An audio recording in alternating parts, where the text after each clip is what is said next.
ਵੇ ਤੇ ਹੈ।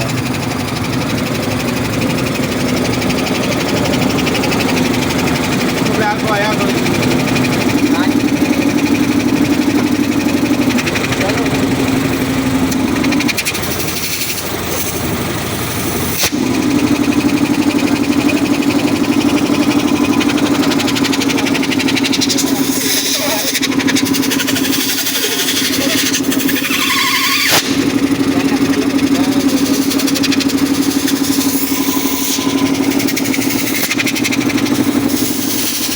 ਐਕਸ਼ਨ ਤੇ ਲੰਬਾ ਜਿਹਾ ਹੱਥ ਰੱਖ।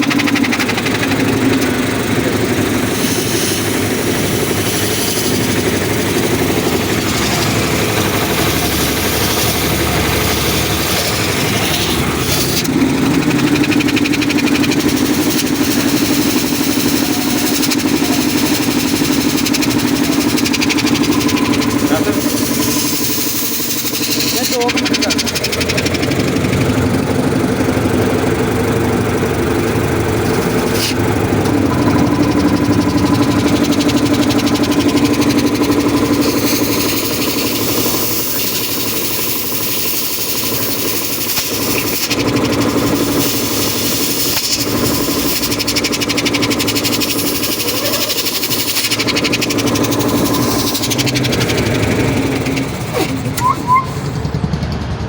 ਫਿਲਟਰ ਲਾ ਦੇ।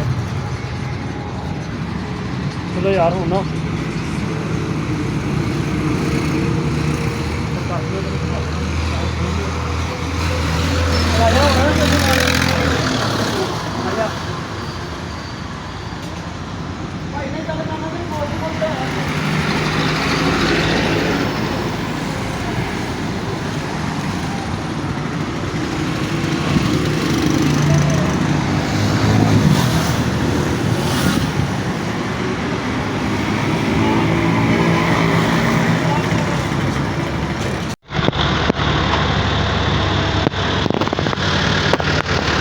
ਆਦੀ ਹੈ ਹਾਈ ਪ੍ਰੈਸ਼ਰ ਟੈਂਕੀ ਦੇ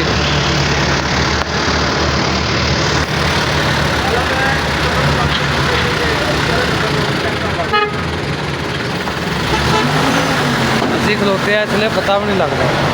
ਹਾਂ ਭਾਈ ਇਹ ਕੰਮ ਤਸੱਲੀ ਬਖਸ਼ੀ ਹੈ ਨਾ ਹੈ।